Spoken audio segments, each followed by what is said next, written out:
वर्तमान समय में गोवा अपने राज्य में टाइगर की स्थिति को लेकर चर्चाओं में है, क्योंकि कभी वो बोल रहा है कि हमारे यहाँ टाइगर हैं और कभी नहीं है। तो यानी कि कभी हाँ और कभी ना वाली जो स्थिति है गोवा में बनी हुई है। तो अब हम इसमें पूरा मुद्दा समझने की कोशिश करेंगे कि क्या चीज़ें हो रही हैं।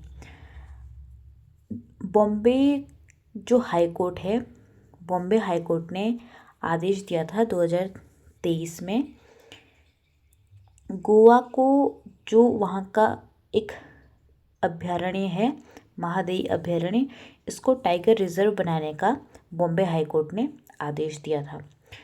ये जो आदेश है ये NTCA, जिसका पूरा नाम है नेशनल टाइगर कंजर्वेशन अथॉरिटी, उसके अनुसार ये उसके नियमों के अनुरूप था, क्योंकि जो गोवा का महादेई अभयारण्य है वहाँ पर समय समय पर जो टाइगर हैं उनकी उपस्थिति पाई गई है। टाइगर जो है वहाँ पर कैमरों में रिकॉर्ड होते रहे हैं। इसके लिए अगर गोवा सरकार को महादेवी अभयारण्य को, अगर उनको टाइगर रिजर्व बनाना है तो इसके लिए उनको 800 से 1000 वर्ग किलोमीटर का जो इलाका है उसको सुरक्षित करना पड़ेगा। लेकिन जो वर्तमान में जो अभी है महादेव वन्य जीव वाला, महादेवी देवी अभयारण्य वाला जो एरिया है वो 745 वर्ग किलोमीटर है।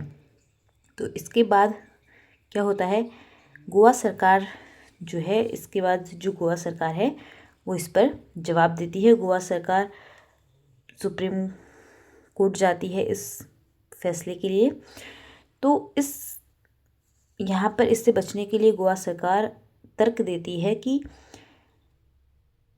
जो टाइगर है, टाइगर की जो उपस्थिति है वो गोवा में नहीं पाई जाती है, मतलब स्थायी रूप से टाइगर यहाँ पर निवास नहीं करता है।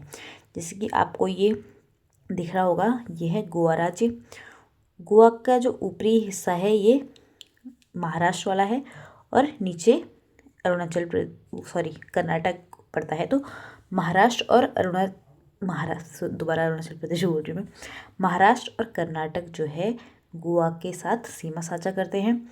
तो गोवा का जो कहना है, गोवा राज्य का कहना है, जैसे ये इनका जो एरिया है, तो यहाँ पर टाइगर स्थायी रूप से निवास नहीं करते हैं।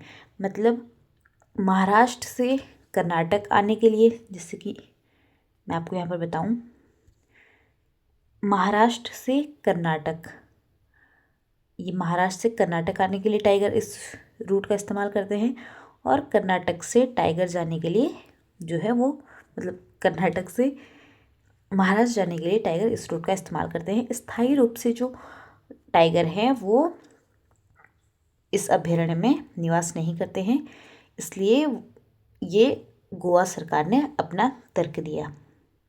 तो इसके लिए गोवा सरकार सुप्रीम कोर्ट गई और सुप्रीम कोर्ट द्वारा इस मामले के लिए एक समिति का अब निर्माण किया गया।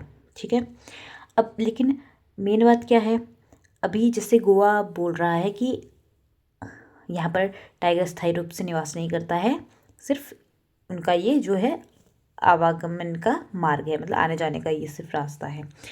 लेकिन जब महादेई जो नदी बहती है इस एरिया से, उसके जब जल वितरण की बात हो रही थी तो गोवा सरकार ने उस समय कहा था कि हमारे इस एरिया में जो है वो टाइगर निवास करते हैं, इसलिए हमें ज़्यादा पानी की आवश्यकता है।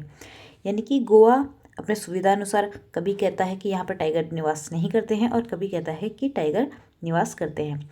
ये वाला जो एरिया है वो चर्चाओं में क्यों आया था, क्योंकि 2021 में यहाँ पर 4 जो टाइगर हैं वो मृत पाए गए थे, और उनकी जो मृत्यु हुई थी वो जहर की वजह से हुई थी। जहर की वजह से मृत्यु होने का कारण क्या है, पहली बात तो टाइगर जो होता है वो मांसाहारी होता है, यानी कि जंगलों में ये नहीं बोल सकते कि कोई उन्होंने ऐसा पौधा खा लिया होगा जहरीला, वो भी 4 टाइगर ने एक साथ। लेकिन पहली बात तो ये है कि टाइगर जो है वो मांसाहारी होता है, यानी कि उनको जहर दिया गया। तो और जहर क्यों देगा कोई, क्योंकि वो उस इलाके में नुकसान पहुंचा रहे होंगे, उस इलाके के जानवरों को नुकसान पहुंचा रहे होंगे, यानी कि टाइगर उस इलाके में निवास करता है। इस वजह से 2021 में यहाँ पर टाइगर चर्चाओं में आया था और इसीलिए 2023 में जो है बॉम्बे हाईकोर्ट ने गोवा सरकार को ये आदेश दिया कि इसको टाइगर रिजर्व घोषित किया जाए।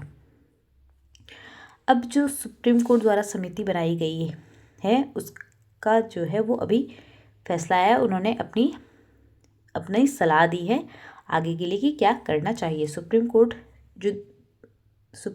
के द्वारा जो समिति बनाई गई थी उनके सुझाव की अभी हम बात करेंगे।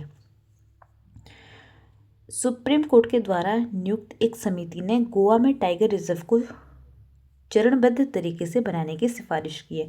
मतलब जो सुप्रीम कोर्ट के द्वारा समिति बनाई गई थी उन्होंने भी कहा है कि गोवा में टाइगर रिजर्व बनना चाहिए, लेकिन इसको चरणबद्ध तरीके से बनाना चाहिए। मतलब ऐसे नहीं कि आप तुरंत बना दो, धीरे धीरे करके बनाओ, थोड़ा थोड़ा एरिया करके टाइगर रिजर्व आप उसको घोषित करते रहो। एकदम से पूरा जो उस एरिया है उसको टाइगर रिजर्व घोषित करने की ज़रूरत नहीं है। 2023 में जो बॉम्बे उच्च न्यायालय है उसने गोवा के 5 संरक्षित क्षेत्रों को मिलाकर टाइगर रिजर्व बनाने का आदेश दिया था। 5 संरक्षित क्षेत्र कौन कौन से थे? सबसे पहले तो महादेई अभ्यारण्य जो महत्वपूर्ण है, फिर आता है भगवान महावीर वाइल्ड लाइफ सेंचुरी, फिर आता है भगवान महावीर राष्ट्रीय उद्यान, नेत्रावली वाइल्ड लाइफ सेंचुरी, कोतीट गांव वाइल्ड लाइफ सेंचुरी, ये सब जो हैं इसमें आते हैं। यहाँ पर आपको दिख भी रहा होगा, ये यहाँ पर सारे हैं 1 2 3 1 2 3 4 5, ये इनको बनाने की बात की गई थी, टाइगर रिजर्व इसको घोषित करने की बात की गई थी। तो जो सरकार है गोवा की, इसने जब पहले कहा गया था इनको, तो उन्होंने कहा था कि जो अगर हम टाइगर रिजर्व बनाते हैं तो 1 लाख लोगों को वहाँ से हटाना पड़ेगा, उन पर प्रभाव पड़ेगा। लेकिन अब जो है ये अब बाद में ये कह रहे हैं कि ये जो संख्या है ये 5 से 6 हज़ार के करीब है जिनको वहाँ से हटाना पड़ेगा। समिति ने कहा है, जो सुप्रीम कोर्ट के द्वारा समिति बनाई गई थी, उन्होंने कहा है कि इन उद्यानों के वो हिस्से जो सीधा काली टाइगर रिजर्व से जुड़े हुए हैं उनको टाइगर रिजर्व घोषित किया जाए।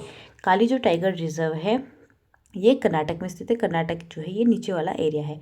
तो जो इनके जो हिस्से जो काली टाइगर रिजर्व से जुड़े हुए हैं जो कि कर्नाटक में स्थित है, उसको आप पहले टाइगर रिजर्व घोषित करो, उससे जुड़े हुए एरिया को आप पहले टाइगर रिजर्व घोषित करो और धीरे धीरे करके आप ये पूरा एरिया जो है वो टाइगर रिजर्व घोषित कर दो।